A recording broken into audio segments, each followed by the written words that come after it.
3:38 in the morning. So, I'm not really sure why I'm trying to do this right now because it might turn out really poorly. I don't know what my storytelling abilities are at this hour. But I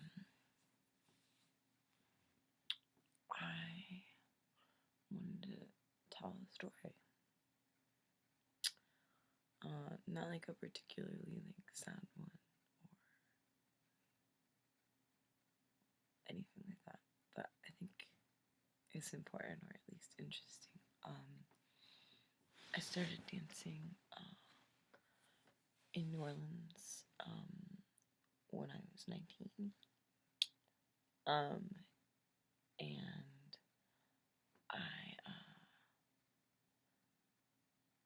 I lived alone in the Lower Garden District. And I just moved into this apartment, and I couldn't believe I could afford an apartment by myself. And it was like this huge, beautiful old building. Like, it was absolutely gorgeous. But it was like so poorly maintained, but that's half of what made it beautiful. And the streets in New Orleans are really, they were like one-way streets. They were really small where I lived. And there was this huge house. It was an old mansion, like the biggest doors. Like the doors were like 14 feet tall. Like they were crazy. It was like out of like a fucking cartoon or something ridiculous. And I lived on the top floor. It was an old mansion that had been divided into apartments. Back, I don't even know, a really long time ago. Like there were slave quarters in the back, and the whole deal was a really old building. And mine was so old and decrepit, and the paint was coming off of it, and this green paint was just peeling off the outside of the building, and there were like plants that had overgrown the whole thing. And on the other side of the one-way street was the exact same building that had been kept up, and it was coral, and looked a lot nicer than my building. And I lived alone, and I finally bought all my own dishes and all these things that I had a hard time living with roommates. I'd had some bad experiences, so I finally just was bucked it up and paid for my own place. And I noticed that there was a guy that lived across the street from me in that coral house, and our balconies faced one another. And I just moved in, and I had 2 friends over, and I was smoking a joint on my balcony. And this guy stuck his head out the window, and he was just like, I'm gonna call cops. And I was like, oh, fuck. What? And I just kind of frowned and grumbled or something, and then I think maybe I went inside, and he was like, I'm just kidding, can I just hit your joint? And I'm like, yeah, just come over, climb up the fire escape. So he came over and he climbed up the fire escape, and let's call him Tim. I don't know why I picked that name. It's a really stupid name. But he was kind of stupid, so I guess it's fitting. But he came up and he smoked the joint, and he was just like, no, it's totally cool, your neighbors are cool, everybody's cool, don't worry, I just wanted to hit this joint. And then I was like, God, I've never been a good person on the weed. So I got really paranoid. I had these 2 friends over, and I was like, I'm out, go inside. And I locked myself in the bathroom. I refused to go out. And my friends were like, get out of the bathroom, why are you locking yourself in the bathroom? And I was like, tell that guy he has to leave. And I was just yelling out the window, like, get out of here, get out of my house, get out of my house. He didn't do anything. I just lost my mind and was freaking out for no reason. I was like, I don't know this person, tell them to leave, they have to leave. And he was just yelling, can I please go through your house? I have vertigo. I can't climb down your fire escape. And I was like, no, fuck you, you can't go into my house, I don't fucking know you, blah, blah, blah, blah, blah. So I don't know exactly what happened, if I ever let him through my house or if he climbed out the fire escape, but I yelled at him a lot. And I think finally stuck my head just out of my bathroom door and was just yelling out onto the balcony. And he left. But I was like, oh, that guy's hot. Or whatever. And I would just stand on my porch and on my balcony and just smoke cigarettes. Because I just wanted him to talk to me. And the next day, following day, literally the next day, just standing there and smoking cigarettes on my porch. And then I think I didn't have a lighter. I didn't have a lighter. I don't know what it was, but maybe I wanted to smoke a cigarette. I didn't have a lighter. So I went down to my car in the front of the building. It was pouring rain, and I'm just standing in my car searching for a lighter. I guess my stove probably didn't have a pilot, and it was a really janky building. And I was searching for a lighter, and he like, so I said I like turn around, and he was like, "What are you looking for?" And I was like, "I was just looking for a lighter." I was like, "I have a lighter." And I was like, "Okay." So we're standing in the rain, kind of smoking cigarettes halfway out of my car, like soaking wet. And I think I invited him inside. I don't know, but I don't know how he got inside, but he came inside. He sat on my couch. He's like, "I'm gonna fuck you tonight." I was like, "No, you're not." She's like, "Yeah, I am." And I thought it was really hot. I don't know. I don't suggest trying that with anyone. Unless, I don't know. He's 31 and I was 19. Or maybe he's 29. I don't know. He's like 10 years or more older than me. And, so we had sex. I think it lasted like 5 minutes. Probably less than that. He never lasted more than 5 minutes. Ever. In his whole life. Well, maybe now. I don't know. It's been a long time. But at the time, it never took longer than that. And he took a bath. I think he spent the night. And then I would just look at him through the windows all the time. Our windows faced each other, so I would just look through my windows at him, and he would look at me through his windows, and he would text me and be like, "Stop walking around naked." And so I would just like, "Come over, just come over." And so we came over, and he was just like, "I'm getting evicted.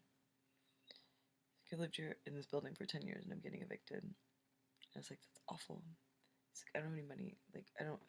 And then he didn't have money. He's like, "I don't have a place to live." There was like some reason.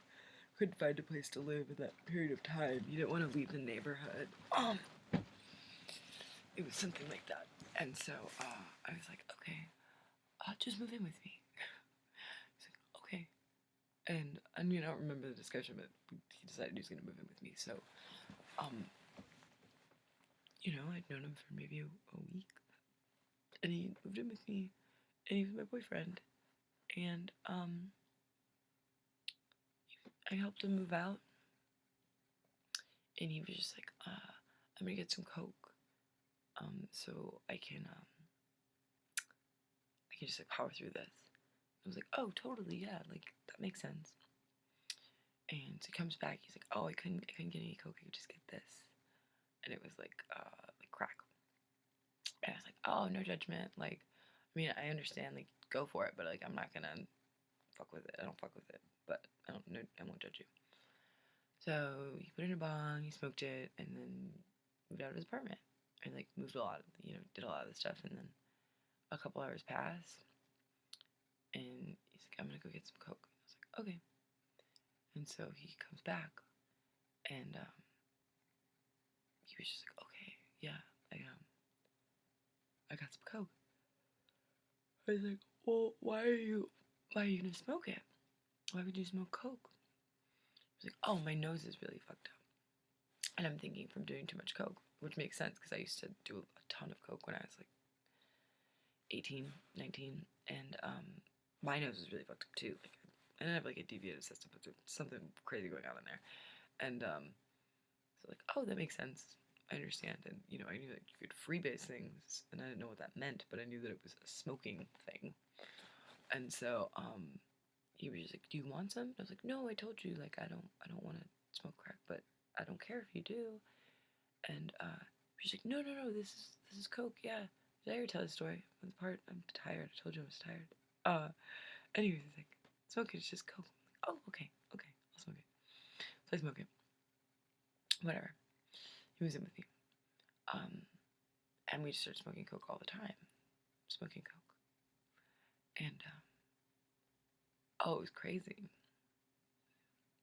I think like the first time, like, I didn't really get that fucked up.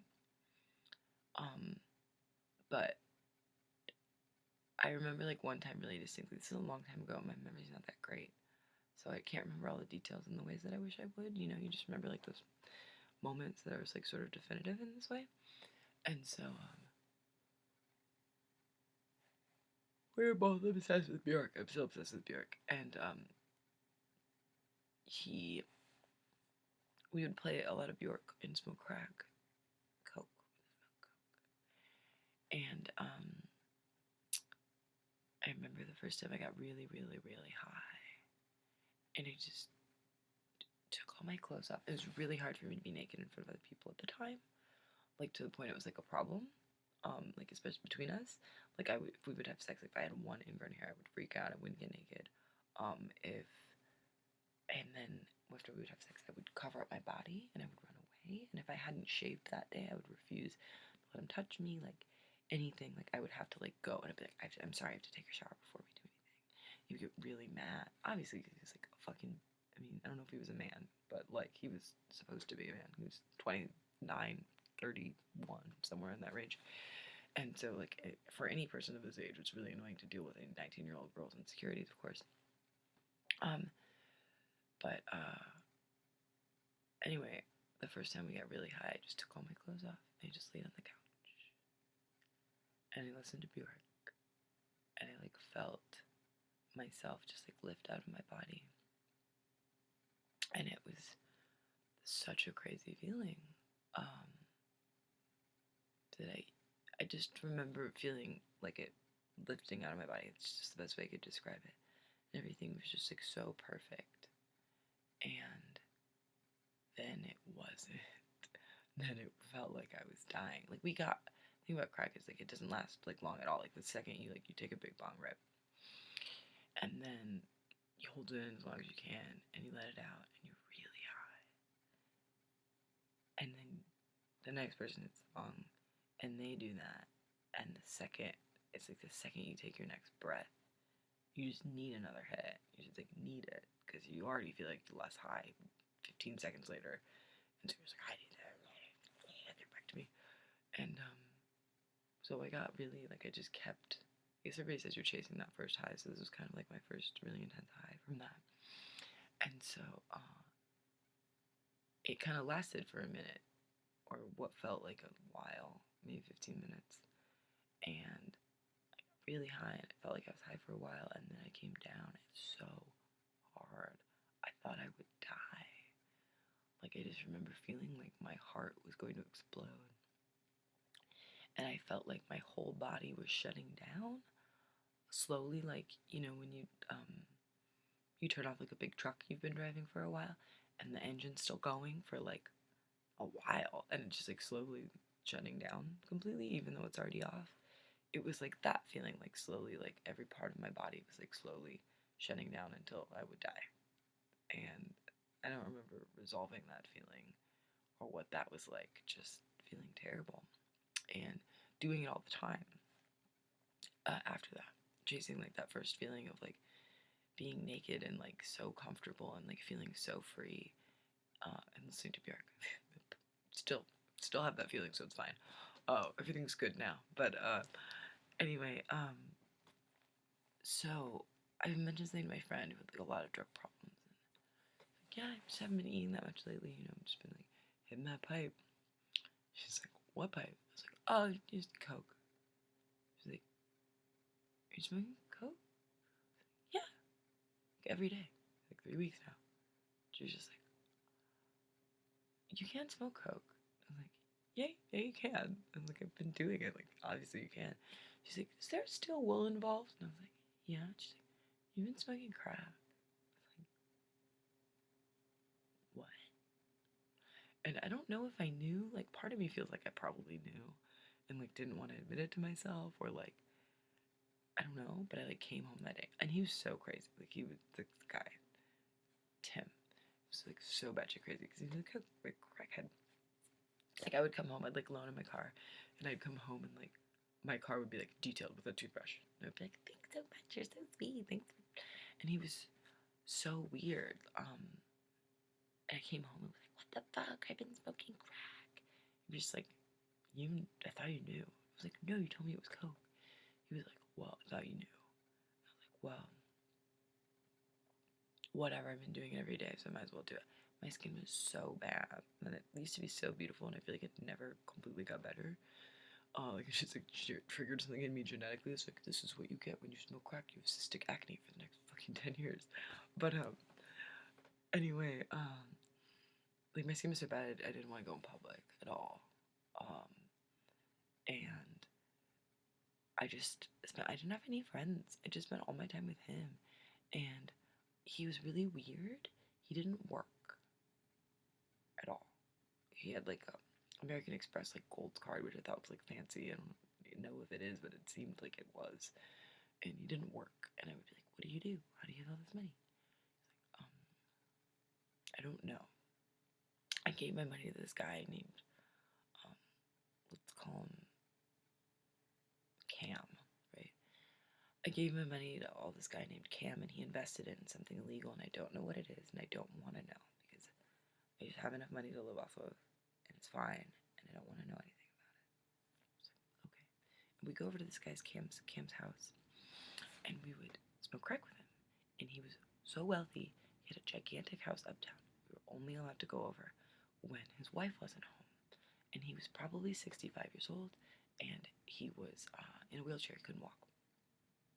And he was like really disabled. Like, I don't know what was going on with him, but he was always in and out of the hospital for something like internal. I think he might have been terminally ill. I'm not sure. But we were only allowed to go over then, and I wasn't allowed to ask any questions about their relationship. We would go over and we would smoke mass amounts of crack in Cam's mansion uptown. And I felt like they used to fuck because he would tell me, Tim would tell me about like porns he had been in, like gay porns that he had been in, all this weird shit. Anyway, a really long story about how I started dancing because we're not there yet. So we would do that all the time, and then my landlord found out that Tim was living with me. It wasn't really a secret. My landlord hated Tim, Tim, okay. And because Tim used to sell guns out of his house, and he knew that, and my landlord knew that he was a crack addict. Also, crack smells really intensely and really specific.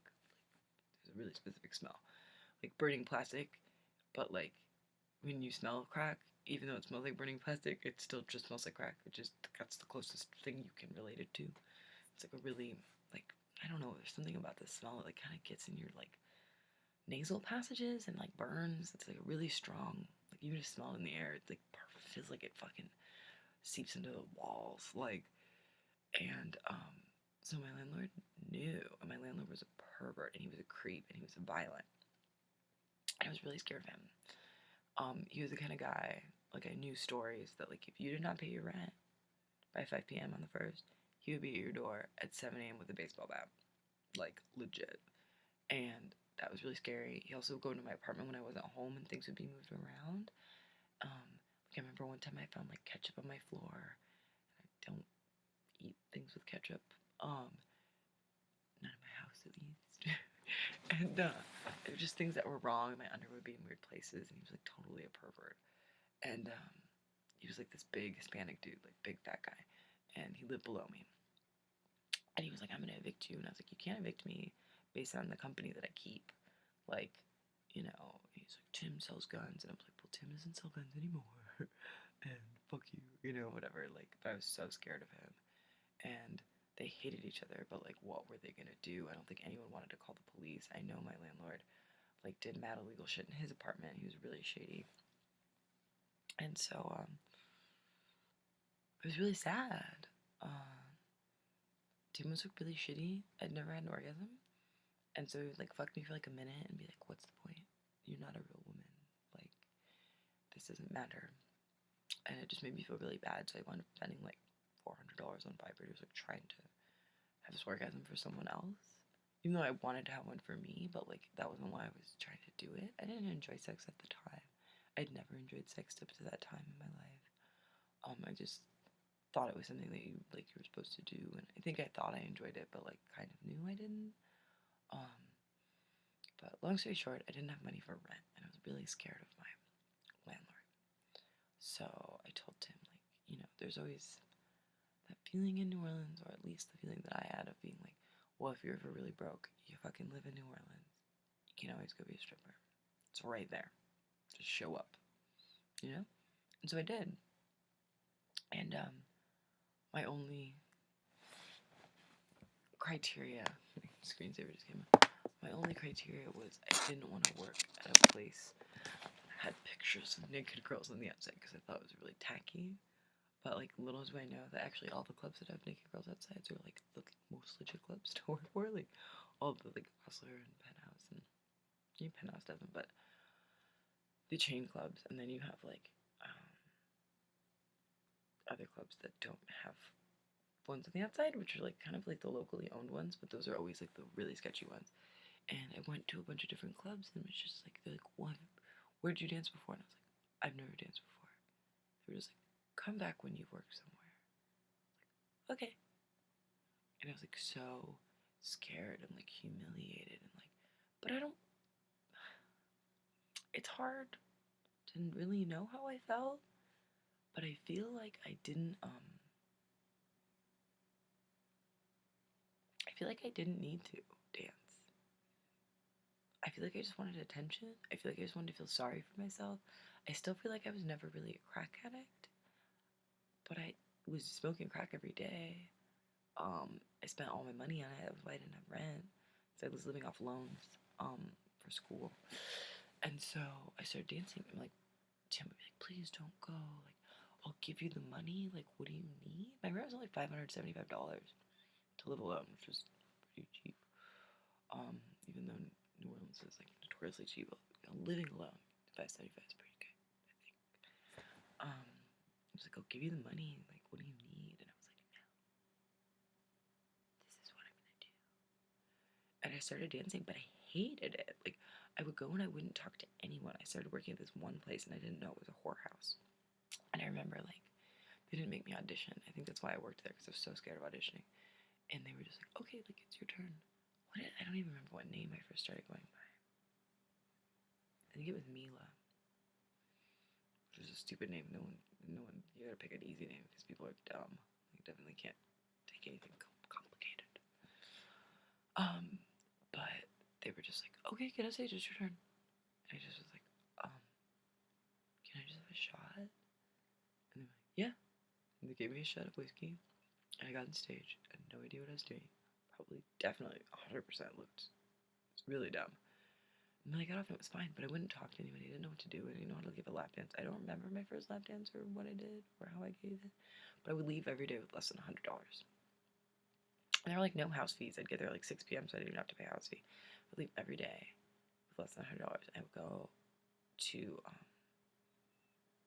Cam, Tim's old disabled friend. I'd go to his house every day when I'd leave. And Tim would be there. He like had moved out of my apartment and was like living there at that point. And I would just cry and cry. And I'd call my other ex-boyfriend that I went to high school with. And I would cry and cry and cry about like my wasted life. And then one day I finally made $300 at work. But like all the girls I worked with were amazing, which is like what sort of made me feel better about it. Sex work, which is, yeah, I did it for like 3 weeks. I think that was it. And then I stopped. I don't think any of the money I made went towards rent. Me and Tim like slowly stopped talking. He was really bad, abusive. We only dated for 3 months. But I was smoking crack the whole time. And after we broke up, it was like my only tie to him. So I would do it so that I could be with him. Not because I really wanted it. And then eventually I just stopped dancing. I got a really close friend and got kind of lost in that friendship, and that was it. But I'll never forget that apartment where everything went down. I started dancing again when I was like 22. 21? 22? Like unintentionally. Just sort of fell back into it after a long break. I did that for a while. Here I am, but it's like funny because I think people like glamorize dancing so much, but like, and there are like very glamorous moments for sure, or moments that feel really glamorous. I was never that much of a glamorous stripper. I was always like wearing clothes from like Rainbow and like until they broke. I only like wore like there's girls that have like a million really nice outfits, and I had like my one really shitty outfit that made me money, and was like I wear this every day until it breaks, and then I go buy the exact same thing and wear that every day because I like this outfit. I feel good in it. That's it.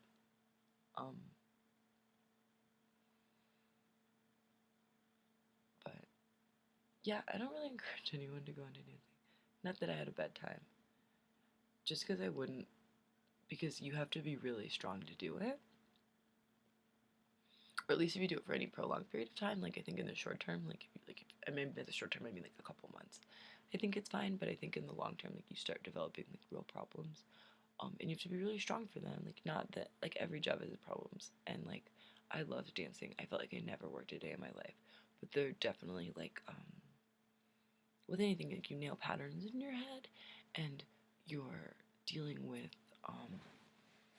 a part of your life that exists outside of work and a big part of who you are, and that's your sexuality, and you're monetizing it.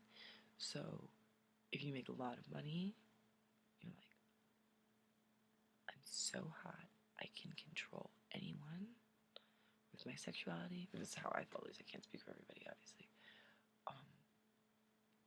I can get anything I want, and everyone is stupid, and I can control them, or like men at least.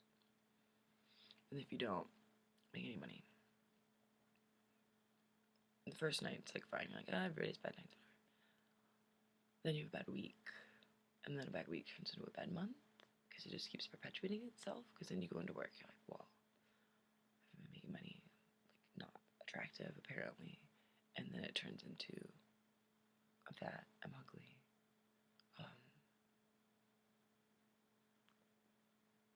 I'm worthless, you know. So maybe some people never feel that way. I don't know. That's how I felt, but for as many times as you leave with $1,000 in your pocket, you leave with $100 in your pocket, or yeah, less than that. Like I mean, granted, like there are months I pulled in like $8,000, or there's a night I pulled in $5,000. So it's still really good money, even though you have a lot of nights where maybe you don't make $800 or whatever. But it's definitely really, really, really good money. Don't get me wrong, but you do have to deal with the fact that sometimes you spend all night getting naked and letting people see you, and like doing tricks for $1, and after your house fee, you leave with $20. And a lot of people can't handle being like, I just got naked and put my boobs all over someone, and had someone touch my butt and say a bunch of really stupid things to me that I don't like, and I worked for 8 hours, and I got a really intense workout, and I made $20. So, I don't know. Anyway, that's how I started doing that.